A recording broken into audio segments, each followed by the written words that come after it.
you might not think that you're influenced by philosophy. That's the philosophy that undergirds almost every Disney movie, every cultural cliche we have, like follow your heart. You can be whatever you want to be. One thing that I am always trying to talk to Christian women about is the necessity of having a solid grounding of your Christian identity.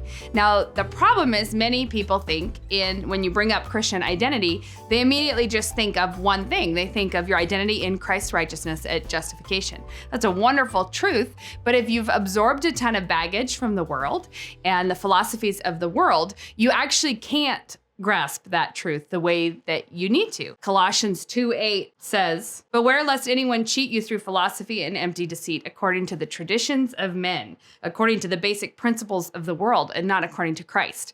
Now, many Christians could never even tell you what are the basic principles of the world. And if you don't even know what they are, how would you even know whether you've been cheated of your identity in Christ? So even though you may not think you have a problem with the philosophy of the self, I think it's very likely in this day and age that you have taken on some baggage from the world. The philosophy of the self, that's called existentialism, was really made popular by a man called Jean-Paul Sartre. There were many existentialists. He's just probably the most well-known.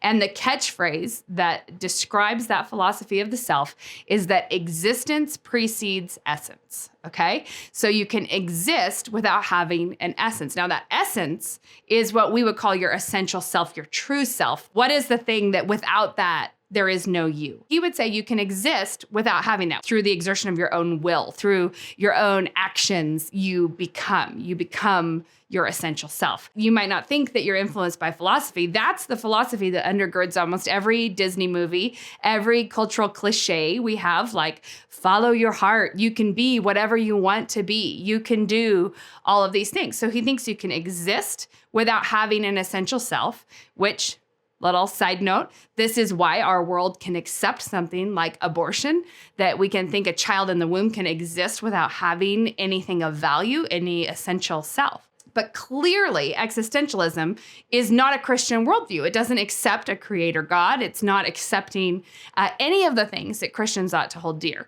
So look at that. Existence precedes essence. And so you say, how does the world think that they exist? Why do they exist? What brought about their existence? Well, an accident, chance, evolution over just a blind accident is how you got your existence. So how do you get your essential self? How do you become who you need to be?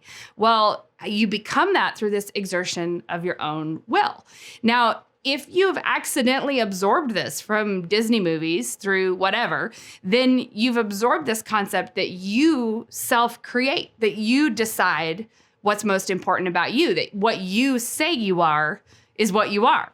Now, that's a worldview that fits perfectly. You can see it all over right now, not just with abortion, but transgender ideology that says that your biological existence doesn't have really anything to do with your actual self, that self exists over here. Now, why is that a problem for Christians? It's a problem because, so look at this part, this essential self over here. And you say that you've kind of bought into this and you're accidentally trying to self-create something. And say you're like, I know who I am.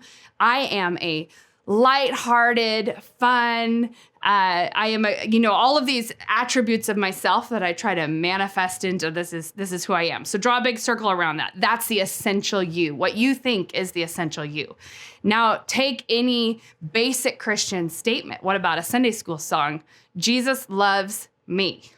Okay. Now import all the things that you're imagining make up that me. And there's a circle around it, and it includes that you like to go hiking all the time. You have a lighthearted life. Well, how many things can come in the way of who you are if that's who you are? Well, everything can get in the way of it, including, they just keep singing that song a little longer, Jesus loves me for the Bible tells me so. Well, say that you've constructed this big self, and included in that bubble of who you think you are some of your sins, things that the Bible specifically reveals Jesus does not love. Jesus does not love that. Well, you're reading along in scripture and you're like, what? This doesn't, how often have you heard a Christian say, I could never worship a God who ...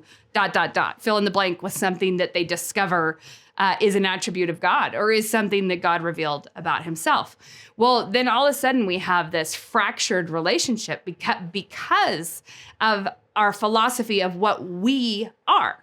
But the Christian position is not that you have an identity in your existence that happened because God created you, but an identity in your actual personhood because you created you. It's God did all of that. God did all of those things. So when you say you get to some crisis in your life that destroys something that you thought you were, for many women, this is motherhood. This is like you lost your body, you lost your sleep, you lost your freedom, you lost all these things. You get to some identity crisis. And not only is it hurting your perception of who you are, but it's also alienating you from God because you thought Jesus loves all these things. Jesus loves what I've constructed myself to be. When in the reality of our faith, it's not that Jesus loves every attribute of myself that I have grabbed hold of and thought to make essential, but rather Jesus loves you who he created you to be. And that he's not, reminds me of Romans 8. This is a wonderful, just think about it. If you think that you self-create, so many things can come between you and the love of God. So many things, because you think me is this, me is this particular situation I want. So trials, obstacles, health challenges, so many things can tear you apart from God. But think of Romans 8. For I am persuaded that neither death, nor life, nor angels, nor principalities, nor powers, nor things present, nor things to come, nor height, nor depth, nor any other creature shall be able to separate us from the love of God, which is in Christ Jesus our Lord. Now, think even in that passage, this is a clear statement of faith, but it also says, shall be able to separate us. Your idea of what you are is actually very relevant in this. You have to realize that there is no trial, there is no other person, there is nothing that can separate you and your essential self from the love of God.